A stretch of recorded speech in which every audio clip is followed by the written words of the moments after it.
Okay, good afternoon everyone, and thank you for joining our Digital Download webinar. Just a quick introduction from who you'll be hearing from today. My name is Martin. I'm the picture there you see on the left.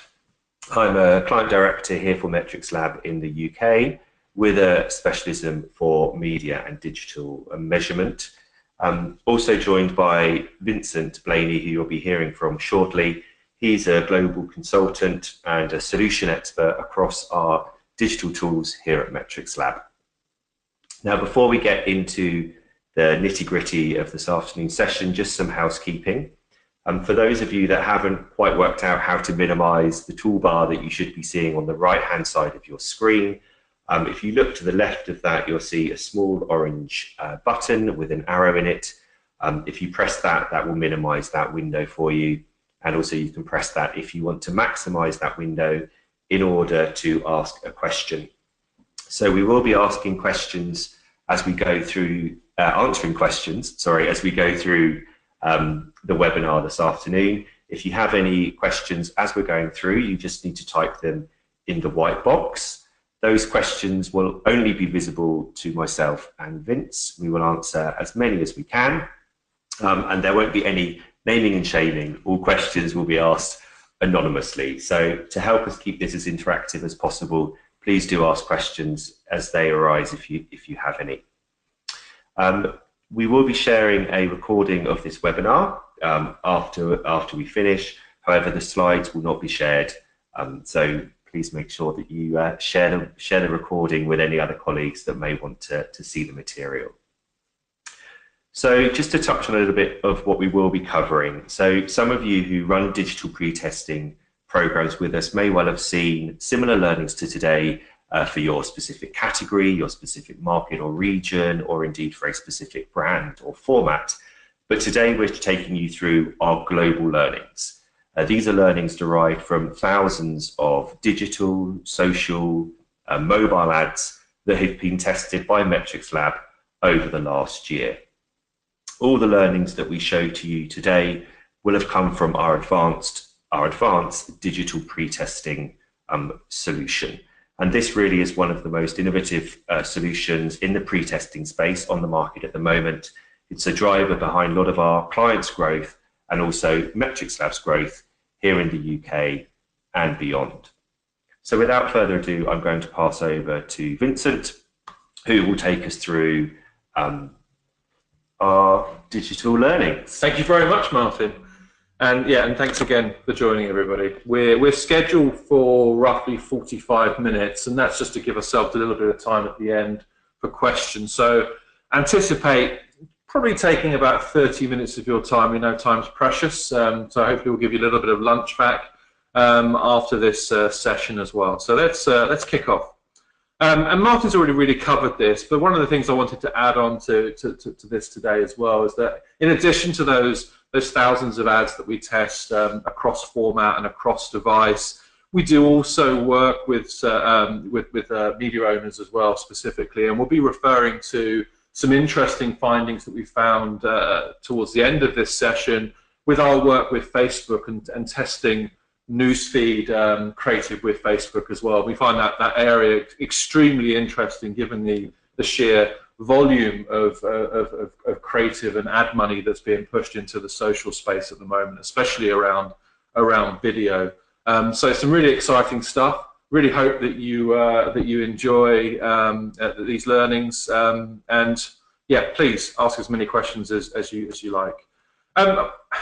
To kick off, just a bit of background really, and just to take you into what, how we're really approaching this whole area. One of the things from working within the digital space for 10 years or more now, roughly, I found is that we've seen a huge seismic shift in terms of the digital world that we live in, and that's to be expected given that we've come on so far, but the rate of change and how fast we've changed since I first started working in this space, where I would have never have seen Facebook line on a digital media plan or a YouTube line on a digital media plan to what we are now. We've gone from that very early days of irritating pop-up ads that I'm sure certain people on the call will remember, to this sort of much more complex world of programmatic, of social platforms, of video platforms, you know, and different platforms in different parts of the world.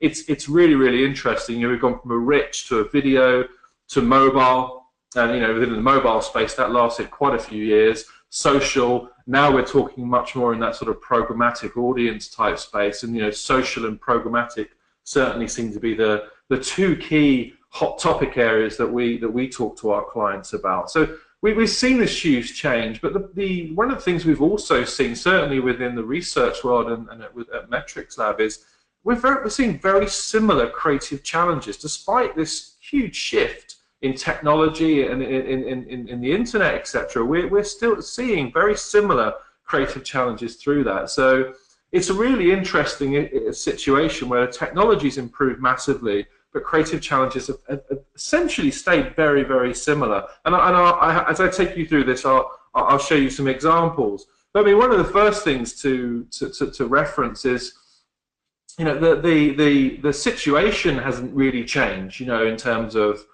digital advertising. It's always been a real sort of a dual game, if you like, of first of all getting noticed and for the right reasons, and generating the right response from being noticed. And that's a really crucial two-step approach from a digital point of view, because you need people to see your advertising, but you know, you need to make sure that they're seeing it and it's not irritating them, upsetting them, etc. And you need them to react in a positive way. Within digital, we see that, and maybe less so for other channels, that, you know, having that balance for being noticed and actually getting that right response can be quite a fine line, because you do need people to notice your advertising in the first place. And just as an example, you know, and I could probably talk through quite a few examples specifically around some of the news on advertising around YouTube and where some of the advertising is being placed on YouTube content, but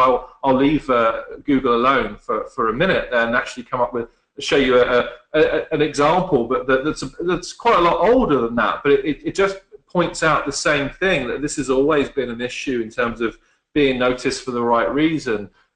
You've got an Evian ad, and I've chosen this because it made me chuckle. Maybe that's because I've got a bit of a sick sense of humor, but you know, and the headline of the article is, "How could a mother eat her own baby?" And you've got an Evian digital ad with a baby laughing in it. So I mean, it's a perfect example of the digital world that we live in, where you know, the context that the advertising is placed in is so important, and always has been.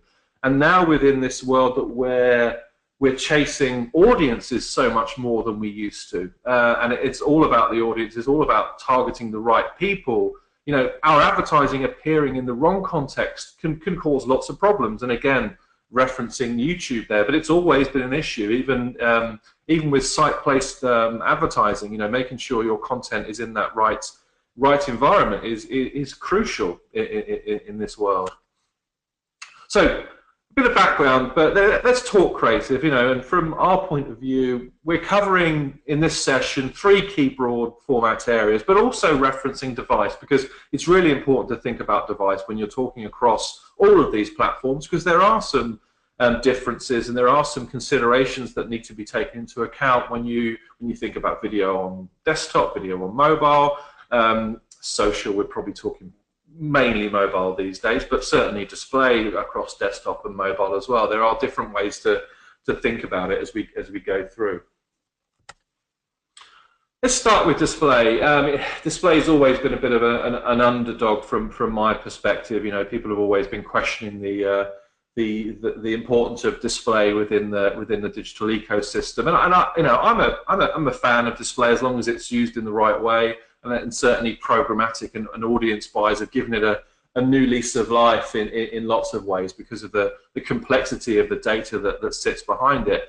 But from a creative point of view, simplicity is key, and simplicity has always been key. And what we say here at MetrixLab is, you know, your display advertising, like the Chromebook example on the left-hand side, just needs to be very well branded, very simple and striking. You know, this is very straightforward. You've got the brand, you've got the product, you've got this very straightforward messaging on that single frame that is very straightforward for people to understand. And it's really crucial that the brand name and the product size are there on a mobile screen as well. If you just rely on product images for branding on mobile, you can really struggle because the size of the screen as well. So well branded, simple, striking. Don't rely on your product purely to drive your brand home, because there are differences between screen size. And then in terms of the sort of opposite of what of that, one of the things that we see within a display point of view that typically means an underperformance, and again, I've got a Google, but an Android ad as an example here on the right-hand side, is effectively the opposite of what I've just said. You know, an ad that doesn't strike, an ad that isn't overly simple. I mean, this is an Android ad, but it doesn't really hit you very hard, very quickly. But the other key thing that we typically find is this idea of revealing the brand and revealing the message over the frames to deliver what you need to deliver. You know, and it's been an issue for a long time, but that will typically limit the creator's potential, because you know, consumers aren't engaging with the full rotation. Consumers are online, they're looking at other content, and they won't be looking at your ad for the whole time that rotation's on there. So if you've got a 20-30-second display rotation online, and you're telling that story over a period of time with messaging, etc., you know, it's going to be very hard for consumers in that world of a very short period of time and being focused on other content, for them to actually understand what it is and what you're trying to tell them. And just an example here, which is we do a lot of eye tracking work here at MetrixLab, and the key point is we're living in this world of a very, very limited amount of seconds. And actually, we're talking about display now, but that covers pretty much the whole digital ecosystem these days, which gives everybody a huge challenge from a creative point of view. You know, typically with display, it takes a few seconds for people to notice an ad, and they may only look at an ad for a very short period of time. So when we talk about display, you know, we say think billboard, don't, you know, or print. Don't think you know, video. Think of billboard type advertising. Very simple visual, strong branding, simple message as well. Get your message across, because it's going to be very challenging for people to notice your advertising. The other, you know, from that, going back to that idea of getting noticed, you know, one of the things that can work really well in the display environment is animation. You know, attracting people's attention because of a moving image. You know, our eyes get drawn to things that move, you know, naturally. But one of the interesting things that we found is that animation really needs to be delivered in the right way. You have to deliver the animation towards the brand and towards the messaging. And what we've found is that advertising that sits in the top third of our database for brand recall does that job very well of driving the animation down and through the messaging, and doesn't drive people away from the key things on the creative that you want to tell them. So animation really works really well, but make sure you use that animation to help actually guide viewers' eyes to the parts of that creative that you want them to see. Display creative, relatively short section, because I want to talk more about sort of video and social today. But you know, just in terms of some sort of key takeaways, some do's and don'ts, if you like. You know, and I talked about these already, but prominent branding is really crucial. Distinctive visuals, making sure those visuals are really strong. Keep it very, very simple. Simplicity is key.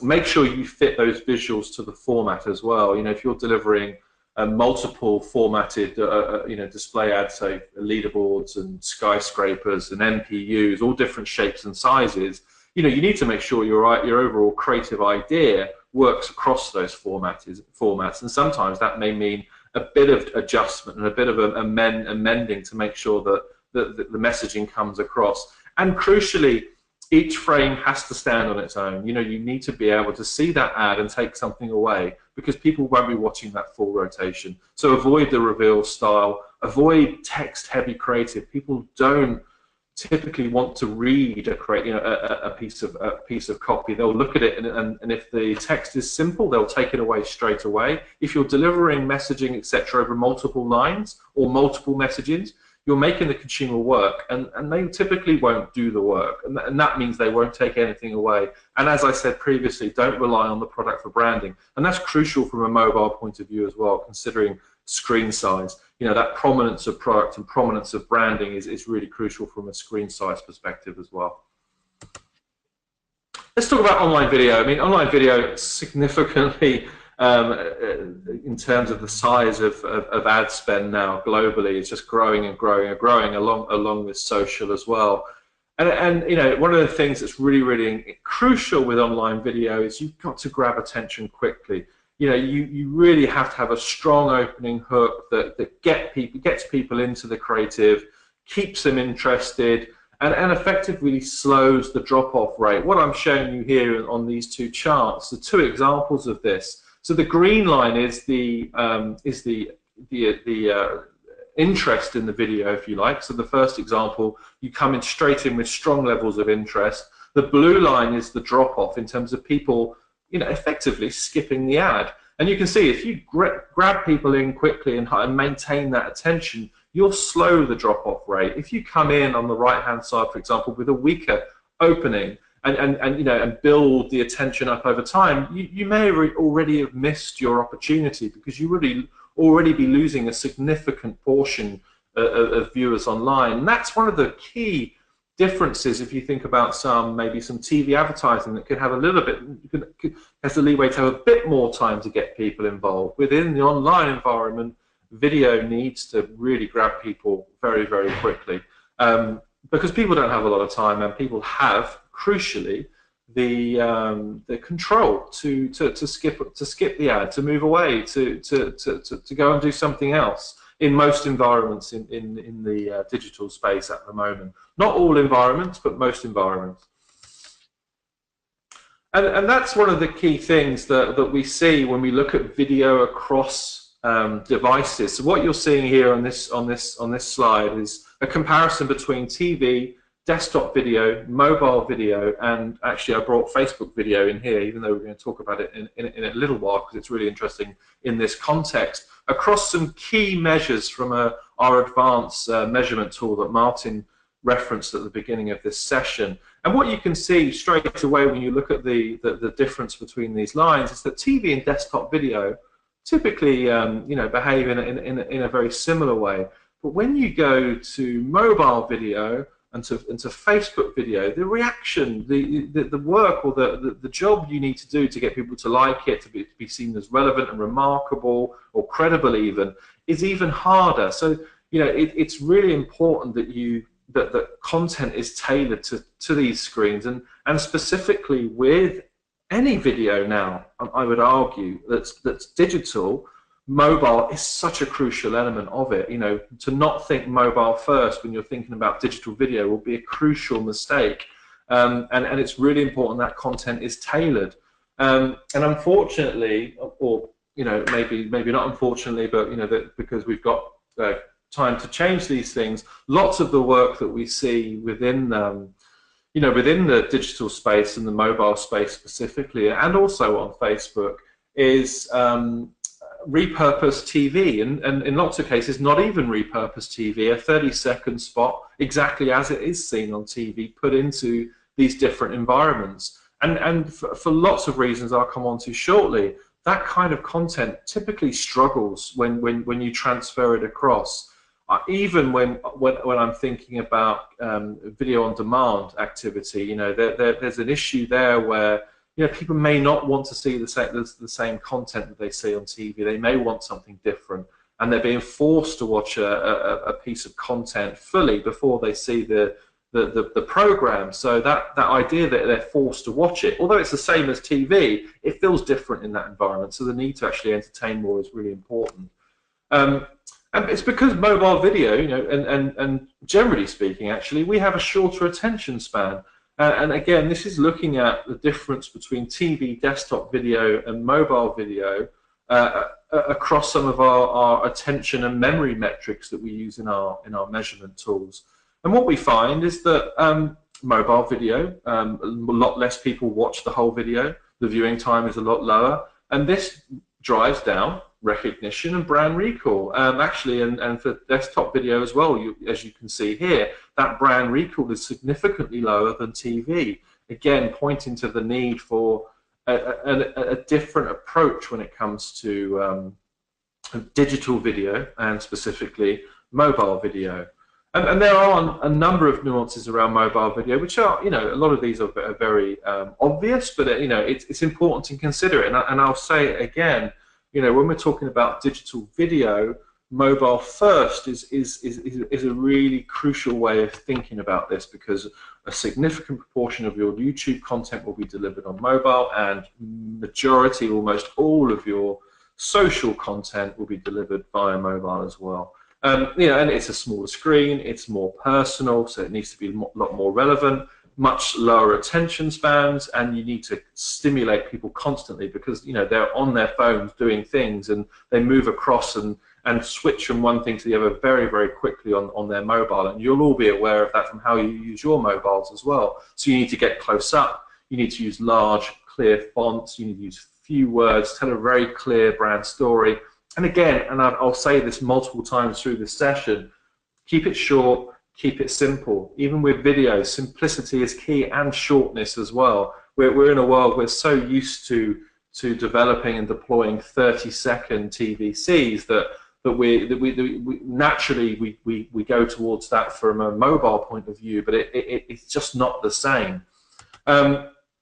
So when we think about video creative best practices, and again, I've said lots of this already, but this idea of a strong opening hook to attract and retain attention is really important. But don't forget, you know, from that point of view, even with a strong opening hook, you won't be keeping everybody towards the end of the video, specifically for skippable content. You may only have that first 5 seconds to deliver your brand and your message, and to get the majority of consumers to take something away. So brand early, brand often, because you've got a limited amount of time to get that in. Deliver the message early as well. A compelling story and humor works. A strong opening hook works. And as I said previously, avoid TVC without repurposing. You know, you could be, I could be even stronger on that and say avoid TVC. But you know, and make video content from scratch. You know, that would be a really sort of harsher way of talking about that. Don't rely solely on audio, specifically for mobile as well, because not everybody will be listening, even on YouTube on their mobile. Ensure the brand is very clear on smaller screens, and don't go long if it's not needed. You know, if you don't need to make a 30-second spot, don't make a 30-second spot. Make a 10-second spot. You know, and really deliver what you need to do in that much shorter space. In terms of Facebook, you know, a lot of what I've talked about already is consistent with Facebook, but it's you know, social and newsfeed creative is such an important part. I think it's one of the fastest growing ad formats globally at the moment, and you know, and that just shows how important it is. You know, we've been lucky enough here at MetrixLab to have a strong partnership with Facebook, and we've tested, you know, well over 700 Facebook ads globally. And we've also conducted a number of individual studies with them, and some of this data I'm going to take you through now is from a video study we conducted across EMEA, looking at 68 ads across 10 different markets and across different verticals as well. And what was really interesting within that study was that of those 68 ads that we tested, only 11% fell into our top performing area. So if you look at the chart, that outstanding and satisfactory, the green element of that chart is really where you want your creative to fall. And what we found was actually a very, very small percentage of those 68 ads that we tested fell into that area. So huge opportunity to improve. And these are all video ads, by the way, as well, because it's such a crucial topic. And from that work, and also from our global work as well, so this is based on sort of 750 ads that we've tested globally. You know, we know that you need to reveal that brand very quickly. So reveal the brand within the first 3 seconds. You know, you could argue reveal the brand straight away. You know, 62% of the ads in that top 20% for brand recall were branded early, and that just shows how important it is. And showing the brand for longer as well. So, we talk about showing the brand for at least 50% of that creative or more. And ads, again, that fell into the top 20% for brand recall, 44% of those ads in that top 20% were showing the brand for 50% of the video or longer. And this is something we saw in the EMEA study, and this is something we're seeing consistently across our global studies for Facebook as well, which is really interesting because these patterns are being seen the same across multiple studies in multiple markets. Deliver the message quickly, and if you get that message in quickly, it can also help to hold attention as well. So, in reverse to the whole idea of telling the message as you go through, what we found was that creative that delivered the message early in the first 10 seconds typically fell within the top 20% quintile for our performance. And that's actually a learning that holds across all of our ads globally as well. So we've seen that from the EMEA study. We've also seen that from well over 700 ads globally as well.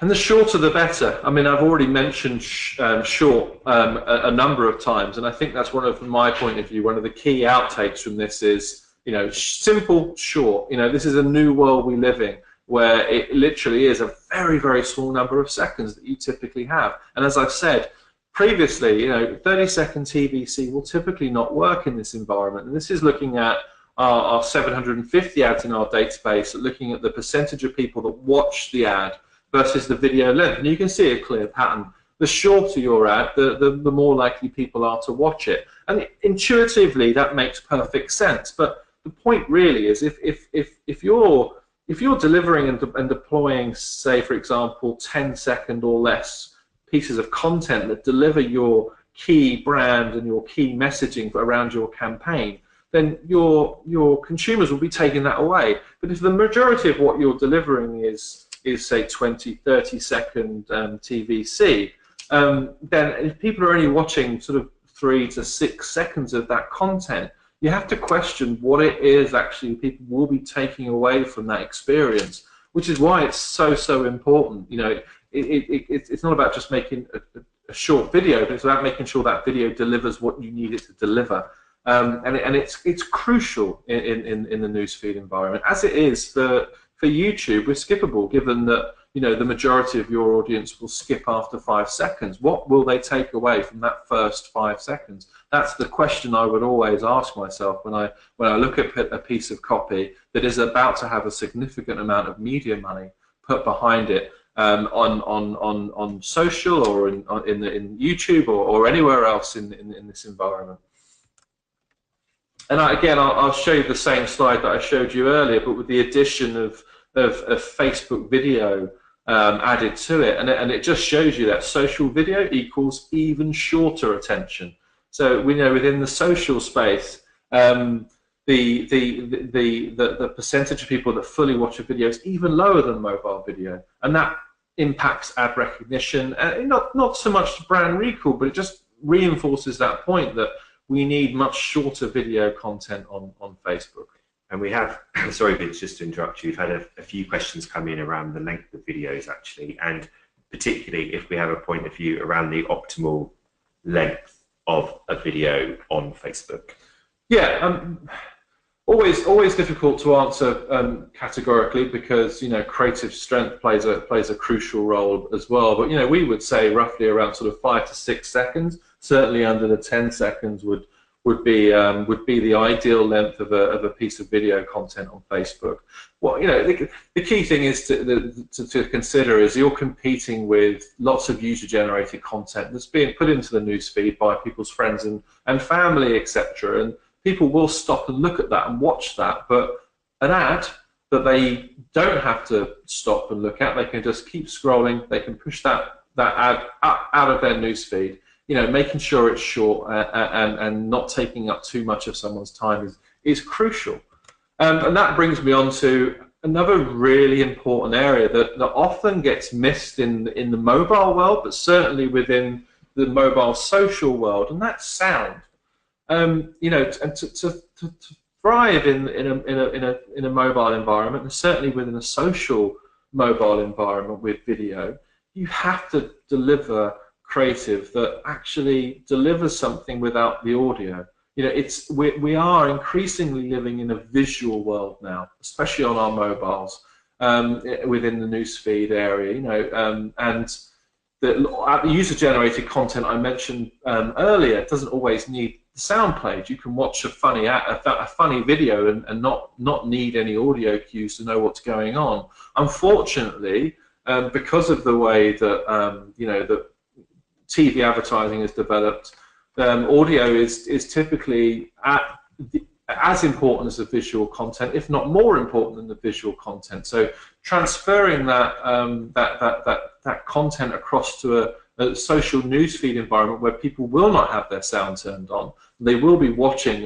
effectively a silent movie, is dangerous. You know, we need to make sure that the video content that we're creating and putting on Facebook or Twitter or, you know, or anywhere else is able to deliver what you need to deliver it in the visual way, and that in lots of ways requires a whole new skill set that we've not needed before, because we've not been in this world before.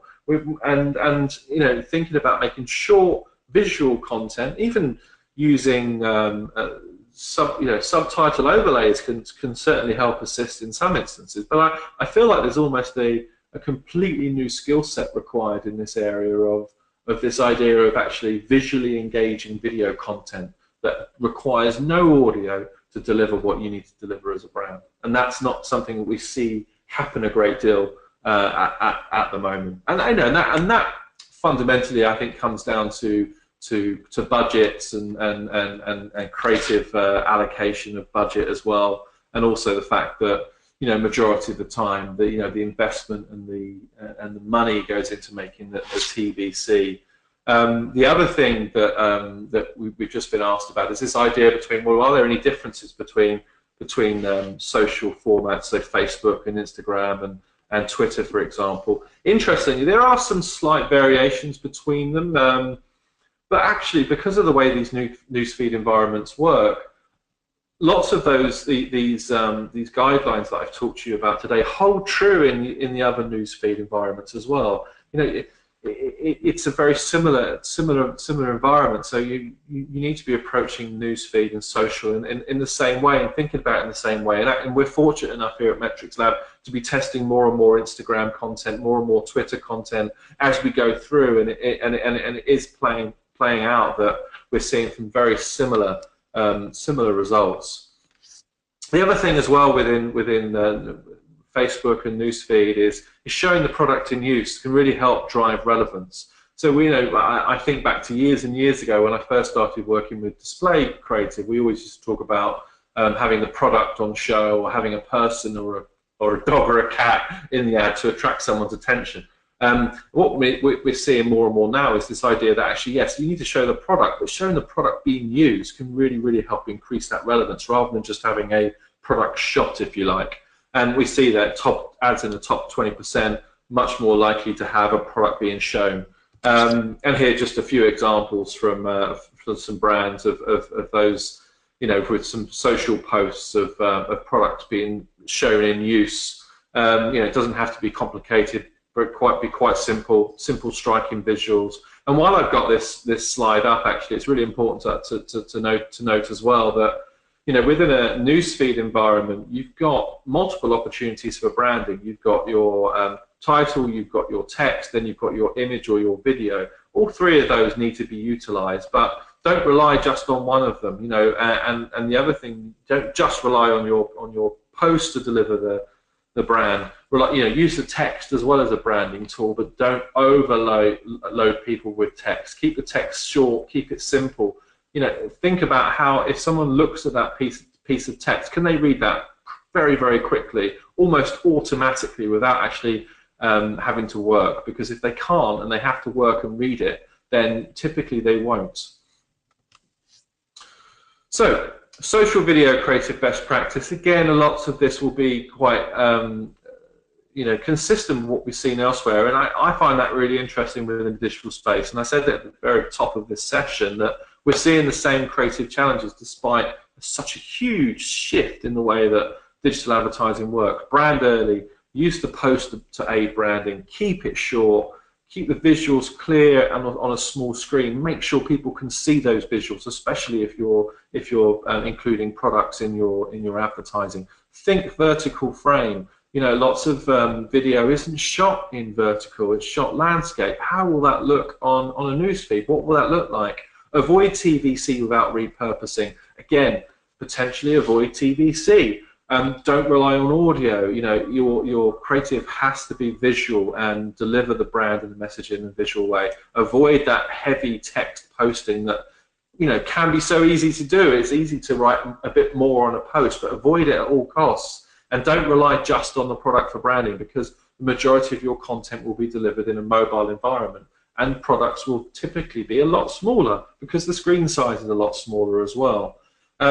So they're very clear guidelines that we feel that can be pushed into an organization quite simply, and hopefully make a big difference straight away, and actually get back to the idea of making sure that we're focusing on the actual creative idea as the key driver, rather than some of these maybe more practical areas that we've talked about that are around the device and the format. So just to finish, because I know we're almost out of time, and I did promise you some of your lunch back. Just to recap, really, what we talked about, that and lots of this covers all digital advertising, but you need to maximize the creative. You need to brand early. You need to use multiple brand cues. You need to make the brand the star, not the accessory. That means yes, no, we can't just put a brand logo on a piece of digital creative and say, well, that does the job. It needs to be integrated into the creative and part of the story. Show the product in use. If you can do that, it really, really helps. It helps to get people's attention. It helps to drive relevance. Keep it simple. Simple, simple, simple. Only use 1 or 2 claims, and that's something that's consistent with, what people talk about with TV advertising as well. With video, use a strong opening hook to get people's attention. But don't forget, in a skippable world, the majority of people will probably skip after 5 seconds. I would challenge most people on this call now to tell me that they don't hover their mouse button over the skip button when they're watching some video content on YouTube. So think about those first 5 seconds; they're crucial. Think billboard, for display and post rather than print. Just simple, clear visuals, strong branding, simple messaging. It's use it to support your campaign. Think silent movie. That's becoming more and more important in the video world as more and more video content is consumed on mobile and not desktop. Only use the time you need. Mobile is so important because the attention's a lot lower, so you need to keep it even shorter and even simpler for smaller screens. Even be able to zoom in on images for smaller screens as well. And crucially, and I've said this multiple times throughout this session, don't assume that video will work across your platforms and your buys. The analogy I always use is that we all think our baby's the most beautiful baby in the world, so we want to show it to everyone. And we all, the amount of effort, work, and money that goes into creating a TV ad is so extensive that it's very easy to say, well, let's put it everywhere. Let's put it on Facebook. Let's put it on YouTube. Let's put it everywhere we can. But unfortunately, that's just not always the best thing to do with that piece of content because of everything I've said to you today. So I hope that was interesting. We wanted to keep it relatively short and not take up too much of your time. We're very, very happy to have further discussions with anybody who wants to get into a bit more detail about some of these findings and answer any additional questions that anybody might have.